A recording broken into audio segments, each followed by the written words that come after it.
How would you define real? Yeah, that's a good question. So You that's can why I see paused. it, you can touch it, you can measure it, you can taste it, smell it. Would that be real? Do you think we're living in a simulation? Then we'd have to define simulation. Because I think every society has this hubris of the universe is whatever's cool to us right now. Electricity came out, the universe was energy. Industrial revolution came out, the whole universe was a giant machine. And right now everybody says, oh, that we just discovered computers, the universe must be a computer. It's like the hubris of every generation. What I mean by simulation, I think, like, is it rendered in some way by something?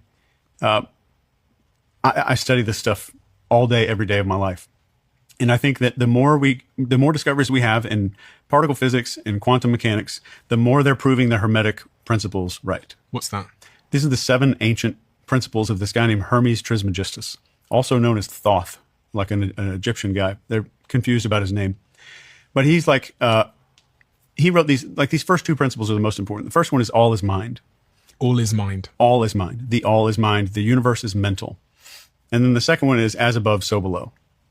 And here's how I explained this to my son a couple of days ago. I said, have you ever had a dream where there's like a building in the dream? Maybe there's a house in front of you. And what are you looking at the house with? And he's like, well, my eyes. I said, why? Which eyes are they? Are they your eyes that you're seeing the house with?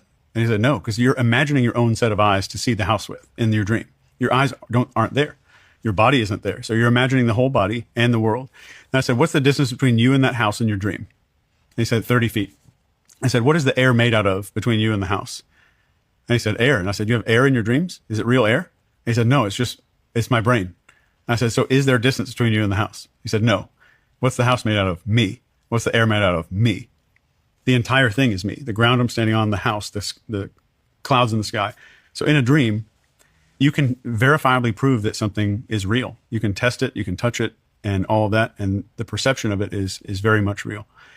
So the theory now, and I don't have any certainty about this, but one interesting theory that I've heard from many different neuroscientists is like, if we look at as above, so below, like a universe spins like a DNA double helix. You can zoom in on a human eyeball and it looks the same as a nebula.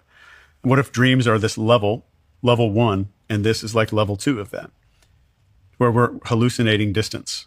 We're hallucinating. And I think that whatever the case is, I have no idea. I have no theories about it myself. But whatever the case is, I do think that separation is the greatest lie ever told to the entire world.